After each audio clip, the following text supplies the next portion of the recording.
혹시 여러분은 한 동네에서 가장 오래 몇 년까지 살아보셨나요? 10년? 20년? 그런데 무려 80년이 넘도록 한 지역에서만 살아온 사람이 있다면 쉽게 상상이 가시나요? 지금부터 소개해드릴 사진집은 바로 영국의 동런던 지역에서 정확히 86년하고도 반년을 더 살아온 한 할아버지에 관한 이야기를 담은 사진집입니다.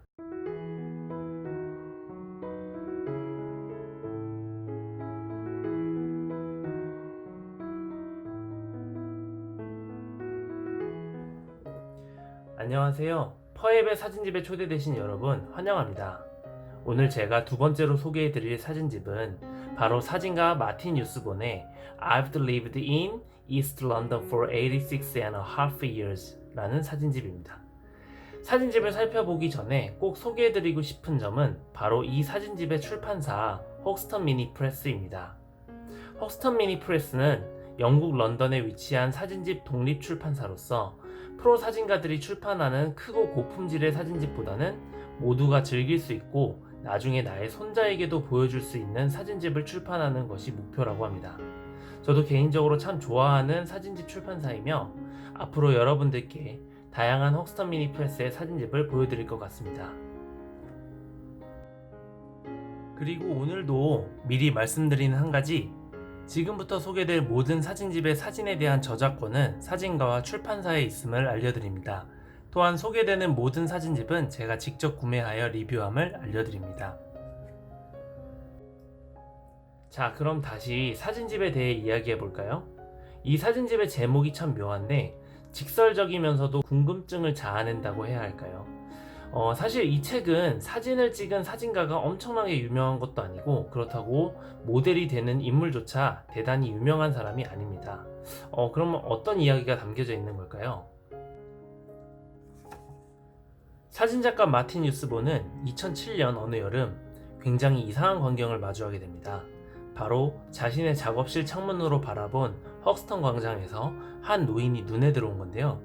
그의 표현을 빌리자면 한 손에 플라스틱 가방을 들고 체구보다 조금 큰 블레이저를 걸친 채로 햇살 아래에서 형광색 옷을 입은 젊은이들과 이야기를 나누는 그런 노인이었다라고 이야기합니다. 처음엔 너무 이상해서 노숙자거나 혹시 약간 정신이 이상한 사람일 수도 있다고 생각했답니다. 결국 그를 찾아가서 알게 된 사실은 그의 이름이 조셉 마크로비치이며 누구보다 이 동네에서 오래 살았고 태어나서 단 한 번도 어디론가 멀리 여행을 가본 적이 없다는 사실이었습니다. 물론 그는 정신 이상자나 노숙자가 아니었죠. 그 후 몇 달 동안 마틴은 무언가에 홀린 듯이 조셉을 취재하였고 그의 삶의 모습들을 사진으로 담을 수 있었습니다. 자, 그럼 사진집의 디자인을 한번 살펴볼까요? 책 자체는 작은 편에 속합니다. 그래서 가방에 들고 다니면서 보기 딱 좋은 정도죠. 표지에 있는 이 할아버지가 바로 우리의 조셉 할아버지입니다. 방금 보여드린 공원에서의 모습과는 또 다른 굉장히 멀끔한 모습의 사진이 표지에 담겨져 있습니다. 너무 다른 두 모습에서 이제는 그가 어떤 이야기를 들려줄지 너무나 궁금해지는데요. 그 궁금증을 가지고 이제 사진집 안쪽을 들여다볼게요. 이 사진집의 구성은 조셉의 사진 한 장과 그리고 특정 주제들에 대한 조셉의 생각을 적어놓은 글들이 이렇게 함께 들어있습니다. 예를 들어서 가족, 유년기, 그리고 그의 어머니와 같은 개인적인 주제부터 패션, 외계인, 슬픔 등 다양한 주제에 대해서도 조 할아버지의 생각이 담겨져 있어요. 그리고 이러한 글들은 절대로 뻔하지 않은, 그래서 더 매력적인 이야기들로 가득 차 있답니다.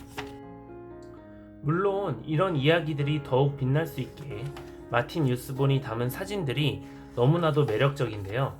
사진 한 장 한 장에 조셉의 아이덴티티를 정말 잘 표현해내었고 특유의 위트 있는 포인트들이 첨가되어 조셉의 이야기가 더욱 잘 와닿도록 사진을 담아냈다고 생각합니다. 다만 사진집의 모든 글들이 이렇게 영어로 쓰여져 있어서 조금 부담스럽다고 생각하실 수도 있을 텐데 글 자체가 사실 그렇게 어렵지도 않고 짧게 쓰여져 있어요. 그래서 조금만 노력하면 우리 조할아버지의 이야기를 재밌게 들어볼 수 있다고 생각합니다. 겁먹지 마시고 읽어보셨으면 해요. 저는 사실 이렇게 텍스트가 들어간 부분이 이 책의 진짜 매력이라고 생각하는데요. 사실 많은 사진집들이 불친절하다면 불친절하게도 사진 그 자체로만 구성되어져 있고 때문에 사진에 대한 관심이 없는 분들에게는 사진집을 감상하는 것이 하나의 암호를 해석하는 것과 같이 느껴질 수도 있다고 생각합니다. 그렇기에 이러한 글들은 전체적인 사진집을 이해하는데 큰 도움을 줄 수 있다고 생각합니다. 자, 여기까지가 1부 사진집 나는 동런던에서 86년 하고도 반년을 더 살았습니다의 간단한 리뷰였습니다. 2부에서는 역시나 제가 꼽은 5장의 인상 깊은 사진들과 함께 조 할아버지가 이야기하는 여러 주제에 대해서도 감상해 보려 합니다. 그러니 2부 꼭 기대해 주시고 오늘 사진집 리뷰가 유익하고 즐거우셨다면 단일 1초의 사랑, 구독과 좋아요 버튼을 꼭 눌러주시면 감사하겠습니다. 그럼 2부에서 뵐게요. 행복을 찾아서 퍼앱이었습니다.